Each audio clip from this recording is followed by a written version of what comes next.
अस्सलामु अलैकुम। I am Waqas Ahmad और उम्मीद है कि आप सब लोग खैरियत से होंगे। First year chemistry chapter number first stoichiometry. Stoichiometry कहते हैं the relationship between the amount of the reactants and the amount of products. कि यार आपके जो रिएक्टेंट्स हैं और प्रोडक्ट्स हैं इन दोनों के दरमियान म्यूचुअल रिलेशनशिप क्या है, यानी आप कितने रिएक्टेंट्स डाल रहे हो और आपके पास प्रोडक्ट कितना बन रहा है। अगर आप रिएक्टेंट्स कम डाल रहे हो तो प्रोडक्ट ज़्यादा बन रहा है तो क्यों बन रहा है, और कम बन रहा है तो क्यों बन रहा है।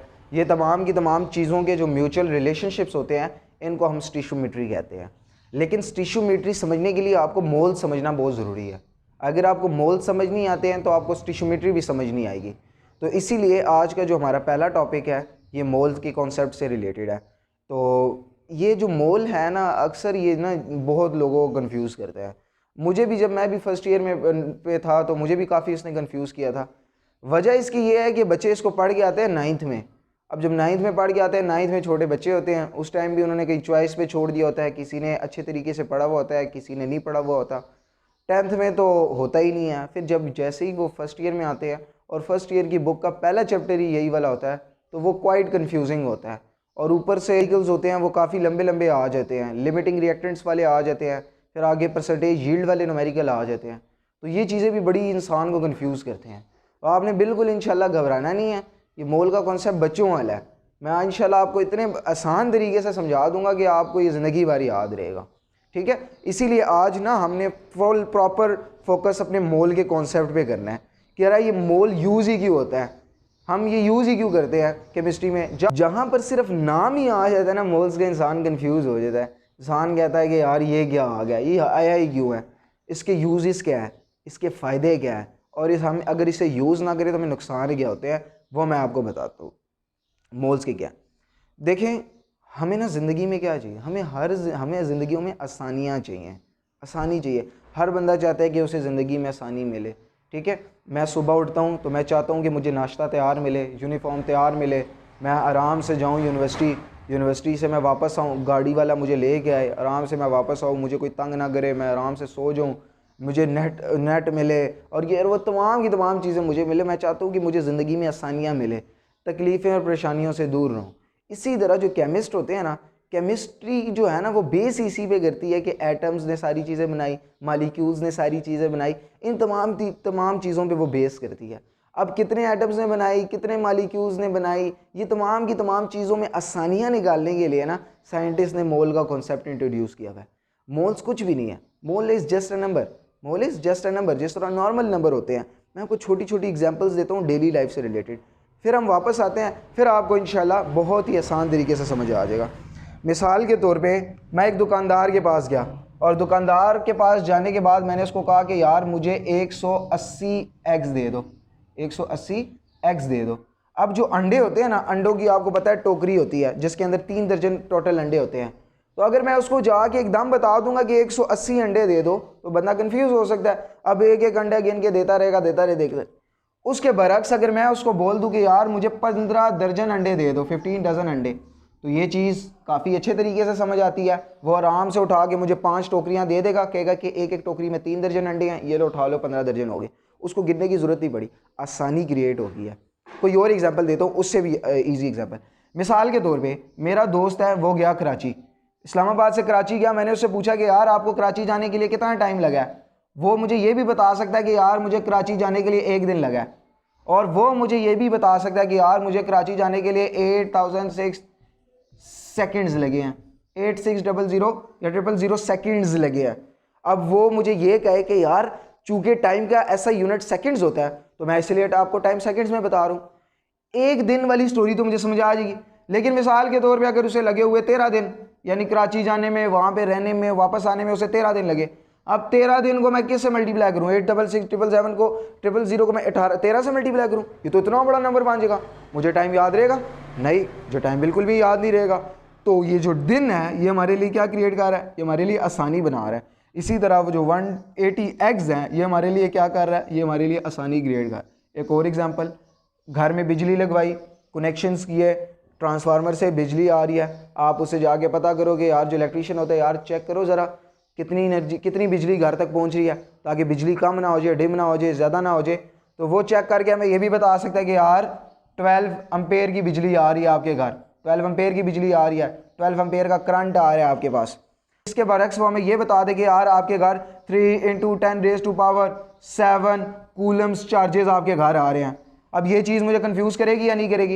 ये चीज़ जाहिर सी बात है मुझे कंफ्यूज करेगी कि यार मुझे करंट चाहिए, मुझे चार्जेस तो नहीं चाहिए।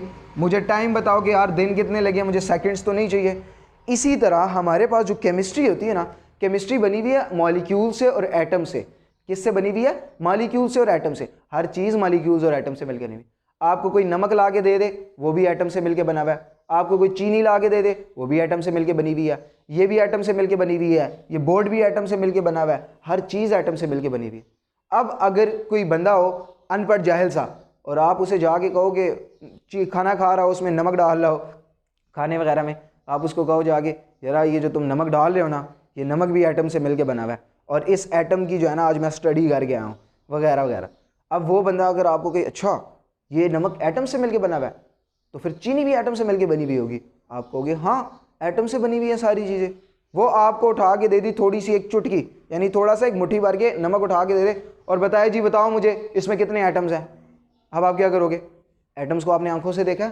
नहीं भाई। एटम्स का आपने वजन नहीं किया? नहीं भाई। आपको पता है कि एटम किस तरह दिखता है? नहीं भाई, कुछ भी नहीं पता। अब आप किस तरह जस्टिफाई करोगे कि यार इसके अंदर कितने एटम्स होते हैं, कितने मॉलिक्यूल्स होते हैं? हमें कैसे पता लगेगा भाई? नंबर अब जो मोल्स होता है ना, यहाँ पे हमारे लिए काम आता है। यार मोल्स हमें बताता है इस चीज़ के अंदर कितने एटम्स हैं, इस चीज़ के अंदर कितने मॉलिक्यूल्स हैं। आप क्या काम करोगे? आप मिसाल के तौर पे नमक है, नमक का ऐसा ही नमक का फार्मूला लिखोगे। नमक के फार्मूले का सबसे पहले निकालोगे मोलर मैस। सबसे पहला जो काम है ना, मोलर मैस निकालना है आपने। आप कहोगे कि यार इसका मोलर मैस चूंकि 58.5 ग्राम बनता है तो भाई मुझे एक चुटकी या एक मुट्ठी नमक नहीं चाहिए, मुझे नमक चाहिए 58.5 ग्राम्स। 58.5 ग्राम्स नमक चाहिए। आपने जिस चीज़ के अंदर भी मॉलिक्यूल्स निकालने हैं, जिस चीज़ के अंदर उसका एटम्स निकालने हैं, आपने क्या करना है? उसके मोलर मास के बराबर सबसे पहले आपने वो चीज़ ले लेनी है। मिसाल के तौर पे उसने आपको चीनी भी दे दी C6H12O6, उसने आपको ये भी दे दी, ग्लूकोज के मॉलिक्यूल भी दे दिया। आप सबसे पहले क्या करोगे? इसका मोलर मास निकालोगे।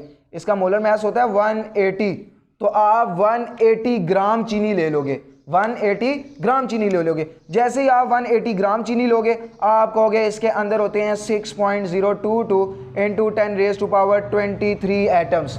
इसके अंदर भी होते हैं 6.022 × 10⁻23 एटम्स। फिर उसको कहेंगे जाके बेटा आप गिन लो।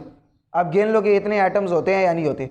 वो अब एटम्स उसको आंखों से नजर आ सकते हैं? नहीं। ना आपको नजर आ सकते हैं? नहीं। ये जो 6.022 × 10⁻23 है ना, 23 बहुत बड़ा यूनिट है। यानी आपने 6.022 के आगे 23 जीरो लगा दिए हैं। इतने ज़्यादा डॉट डॉट डॉट डॉट इतने ज़्यादा 23 जीरो लगा दिए हैं भाई। 9 जीरो पे तो मिलियन बन जाता है, 12 जीरो पे बिलियन बन जाता है और आगे 15 जीरो पे ट्रिलियन बन जाता है। ट्रिलियन से तो आगे हमारे पास गिनती ही नहीं होती, अनलिमिटेड अमाउंट्स होती है वो। तो आप 23 तक जा रहे हो, 10⁻23। इतने ज़्यादा अनलिमिटेड एटम्स होते हैं और मॉलिक्यूल्स होते हैं। हमें पता है ना कि यार हम अगर एक डॉट भी डाल दें, एक डॉट के अंदर ही जितनी स्पेस आती है, यहाँ पे लाखों करोड़ों एटम्स और मॉलिक्यूल्स होते हैं। तो हमारे पास जो मोल्स होता है ना, moles specifically number of atoms, number of molecules निकालने के लिए एक नंबर है बस, नथिंग एल्स। एक नंबर है हमारे पास। क्या है हमारे पास? एक डजन है। एक डजन में 12 अंडे होते हैं। हमें एक जैसे ही हम एक डजन का नाम सुनते हैं, हमारे जहन में फ़ौरन 12 क्लिक कर जाता है कि यार ये 12 है, इसके अंदर 12 हैं। अगर आप हाफ डजन का नाम लोगे तो उसको फ़ौरन पता लग जाएगा ये 6 अंडे की बात हो रही है। अगर आप 1.5 दर्जन अंडों का नाम लोगे, उनको फ़ौरन पता लग जाएगा कि यार ये 18 अंडों की बात हो रही है। इसी तरह अगर आपको कोई 58.5 ग्राम दे दिए तो आपको फ़ौरन पता लगना चाहिए कि यार ये 1 मोल की बात हो रही है, 1 मोल की बात हो रही है। तो ये जो 58.5 ग्राम है हमारे पास, ये 1 मोल के बराबर है। ये जो 180 ग्राम है ये हमारे पास 1 मोल के बराबर है। सिंपल मोल की डेफिनेशन क्या होती है कि आपने जो भी चीज़ लेनी है उसका मोलर मास लें, उसका मोलर मास लेने के बाद उसको तोलें, तोलने के बाद जितना वो आता है उसके अंदर इतने 1 मोल ऑफ एटम्स होंगे या 1 मोल ऑफ मॉलिक्यूल्स होंगे। मोल्स को स्पेसिफिकली ना हम 5 चीज़ों के लिए यूज़ करते हैं। नंबर ऑफ एटम्स निकालने के लिए, नंबर ऑफ मॉलिक्यूल्स निकालने के लिए, नंबर ऑफ आयंस निकालने के लिए, मोलैरिटी निकालने के लिए और वॉल्यूम निकालने के लिए। 5 चीज़ों के लिए हम मोल्स को यूज़ करते हैं। एटम्स निकालने के लिए, मॉलिक्यूल्स निकालने के लिए, आयंस निकालने के लिए, मोलैरिटी निकालने के लिए और लास्ट में वॉल्यूम निकालने के लिए, volume of gas at STP. चूंकि आज हमने स्टीशियोमेट्री पढ़ना है तो स्टीशियोमेट्री में सिर्फ हमारे पास एटम्स, मॉलिक्यूल्स और आयंस का चक्कर आना चाहिए। ये मोलैरिटी और वॉल्यूम हम ख़त्म कर देते हैं। तो मैंने आपको क्या बताया कि यार मोल्स क्या है हमारे पास, मोल्स सिंपल नंबर है, एक छोटा सा नंबर है हम जिसकी वजह से एटम्स निकाल सकते हैं, मॉलिक्यूल्स निकाल सकते हैं और आयंस निकाल सकते हैं। अब इसका हमें फ़ायदा ये होता है कि जो भी बड़ी बड़ी इंडस्ट्रीज़ होती है ना, उस इंडस्ट्रीज़ की ना वो सबसे पहले प्रोडक्ट निकालने के लिए, मिसाल के तौर पे एक बंदा उसने लार्ज अमाउंट में सल्फ्यूरिक एसिड बनाना है। अब वो जो सल्फ्यूरिक एसिड बनाना है वो कैसे बनाएगा, वो कोई ना कोई रिएक्टेंट डाल के बनाएगा, सल्फर ट्राइऑक्साइड बनाएगा, डाइऑक्साइड डालता है, उसके बाद वाटर डालेगा, ये तमाम चीज़ें डालेगा। तो उससे पहले ना वो तमाम का तमाम थ्योरेटिकल वर्क करते हैं कि यार मैंने इतने डिग्रीज को टेम्परेचर देना है, इतना प्रेशर देना है, मैं इतनी क्वांटिटी में ये रिएक्टेंट डालूंगा, इतनी क्वांटिटी में मुझे प्रोडक्ट मिलेगा और उसके बाद मुझे इतना इतना फ़ायदा होगा। अब वो जो फ़ायदा थ्योरेटिकली निकालते हैं ना, वो कैलकुलेशन सिर्फ मोल से होती है, आप मोल्स के अलावा कैलकुलेशन ही नहीं कर सकते हो। तो जितनी भी बड़ी बड़ी इंडस्ट्रीज़ हैं उनको कैलकुलेशन निकालने के लिए मोल्स की ज़रूरत पड़ती है। मोल्स का सबसे बड़ा फ़ायदा ये है। दूसरा फ़ायदा ये है कि यार हमें केमिस्ट्री के अंदर रिएक्शंस करने होते हैं, हम केमिस्ट्री के अंदर सिर्फ एटम्स और मॉलिक्यूल्स पढ़ते हैं कि यार फलानी एटम्स का फलानी चीज़ के साथ रिएक्शन हो गया, इस आयंस का इसके साथ रिएक्शन हो गया। अब कितने आयंस का रिएक्शन हुआ, कितने मॉलिक्यूल्स का रिएक्शन हुआ, वो तमाम की तमाम निकालने के लिए भी मोल्स की ही ज़रूरत पड़ती है, क्योंकि मोल्स के बगैर तो वो कैलकुलेशंस हो ही नहीं सकती हैं। अगर वो कैलकुलेशन नहीं होगी तो केमिस्ट्री ख़त्म हो जाएगी। केमिस्ट्री डिपेंड ही कैलकुलेशंस पे करती है, केमिस्ट्री डिपेंड ही न्यूमेरिकल्स पे करती है। तो ये चीज़ें हैं जो मोल्स के लिए इंतहाई इंपॉर्टेंट है, इंतहाई इंपॉर्टेंट है। मैं आपको दोबारा रिवाइज करवा देता हूँ कि मोल्स किस लिए ज़रूरी है। मोल्स एटम्स निकालने के लिए, मॉलिक्यूल्स निकालने के लिए ज़रूरी है। जिस तरह हम एटम्स निकालते हैं, मॉलिक्यूल्स निकालते हैं, हमें पता होता है कि 1 डज़न है, 1 डज़न के अंदर 12 अंडे हैं, 12 एग्स हैं। इस तरह हमें पता होता है कि 1 मोल के अंदर हमारे पास 6.022 इंटू 10⁻23 एटम्स होते हैं। ये चीज़ हमें पहले से ही कन्फर्म होती है। अब मिसाल के तौर पे मैं जो भी चीज़ ले लूँ, मैं 12 ग्राम ले लूँ कार्बन, मैं क्या ले लूँ, 12 ग्राम कार्बन ले लूँ। मैं कार्बन लूँगा तो कार्बन 1 ग्राम नहीं लूँगा, मैं कार्बन लूँगा 12 ग्राम। कितने लूँगा, 12 ग्राम कार्बन लूँगा मैं। अब ये जो 12 ग्राम कार्बन ले लूँगा ना, मैं कहूँगा कि यार ये जो मेरे पास 12 ग्राम कार्बन आई है ये 1 मोल के बराबर है। किसके बराबर है, 1 मोल के बराबर है, क्योंकि कार्बन का मोलर मास होता है 12 और इसके अंदर होंगे 6.022 इंटू 10⁻23 एटम्स भी होंगे और 6.022 इंटू 10⁻23 मॉलिक्यूल्स भी होंगे। अब देखो 12 ग्राम मैंने कार्बन लिया है, 12 ग्राम बहुत ज़्यादा होता है। 12 ग्राम, ग्राम तो बहुत बड़ा यूनिट है, ग्राम तो हमें आंखों से नज़र आ सकता है। तो अगर 12 ग्राम, अगर एक कार्बन का इतना ज़्यादा मैस है तो उसके अंदर तो एटम्स और मॉलिक्यूल्स बहुत कम होने चाहिए, वो तो हमें नज़र आ जाने चाहिए। इसी तरह जो आयरन है, आयरन का मेरे ख्याल से मोलर मास होता है 156, मेरे ख्याल से 156। अगर मैं 156 ग्राम अगर आयरन ले लूँ तो इसका मतलब ये तो नहीं आयरन इतना ज़्यादा है, यानी 156 तो बहुत ज़्यादा बन जाता है। तो ये मतलब ये है इसका यार, ये जो 12 ग्राम है, ये 12 ग्राम सिर्फ एक कार्बन का मैस नहीं है, ये 12 ग्राम एक कार्बन का मैस नहीं है, बल्कि 12 ग्राम 6.022 इंटू 10⁻23 एटम्स का मैस है। इसी तरह जो आयरन है ये 156 है भी, यानी मुझे कंफर्म नहीं है, ये सिर्फ 156 ग्राम जो आ रहा है, 156 ग्राम जो आ रहा है ये सिर्फ एक आयरन का मैस नहीं है, ये 6.022 इंटू 10⁻23 एटम्स का मैस है।